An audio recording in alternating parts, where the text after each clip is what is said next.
अहम ख़बर के अपोजिशन क़ौमी असेंबली के स्पीकर असद कैसर मुखालिफ धुर के मेंबरन के घुराइण जो इल्ज़ाम मढ़े छॾियो आहे। ज़रियन मूजिब अगड़ियल मुखालिफ धुर पारां स्पीकर ख़िलाफ़ एतमादी रथाइण जो फ़ैसिलो करे छॾियो आहे।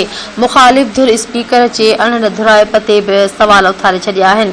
ज़रियन मूजिब अपोजिशन क़ौमी असेंबली के स्पीकर ऐं डिप्टी स्पीकर ख़िलाफ़ बेएतमादी जी रिथाइण जो हतमी फ़ैसिलो करे छॾियो आहे। आगाह कयूं पिया। अहम ख़बर ॾेई रहियो आहियां कि स्पीकर ख़िलाफ़ एतमादी रिथ ते अपोजिशन मेंबरन खां सहियूं करायूं वयूं आहिनि। ज़रियन मूजिब 100 खां वधीक अपोजिशन मेंबरनि स्पीकर ख़िलाफ़ एतमादी रिथ ते सहियूं करे छॾियूं आहिनि। अपोजिशन ज़रियन जो चवणु आहे त स्पीकर ख़िलाफ़ एतमादी जी रिथ कंहिं बि वक़्तु जमा कराए सघिजे थी।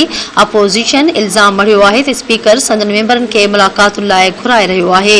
स्पीकर जे अहिड़े क़दम ख़िलाफ़ एतमादी रिथ जी आंदी वञे।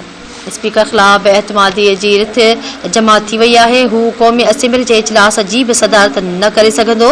वज़ीर आज़म ख़िलाफ़ एतमादी रिथ बाबति इजलास जी सदारत डिप्टी स्पीकर कंदो।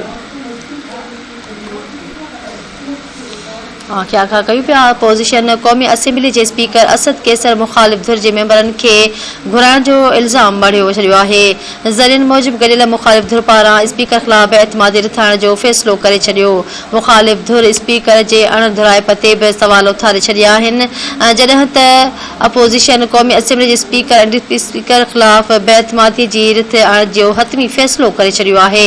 स्पीकर ख़िलाफ़ एतमादी रिथ ते अपोजिशन मेंबरन खां सहियूं करायूं वयूं आहिनि। ज़रियन मूजिब 100 खां वधीक अपोजिशन मेंबरनि स्पीकर ख़िलाफ़ एतमादी रिथ ते सहियूं कयूं आहिनि। अपोजिशन ज़रियन जो चवणु आहे त स्पीकर ख़िलाफ़ एतमादी जी रिथ कंहिं बि वक़्तु जमा कराए सघिजे थी। आगाह करे रहियूं आहियां कि अहम ख़बर ॾियूं पिया। अपोजिशन इल्ज़ाम मढ़ियो आहे त स्पीकर संदन मेंबरनि खे मुलाक़ातुनि लाइ घुराए रहियो आहे। स्पीकर जे अहिड़े क़दम ख़िलाफ़ एतमादी जी रिथ आंदी पई वञे।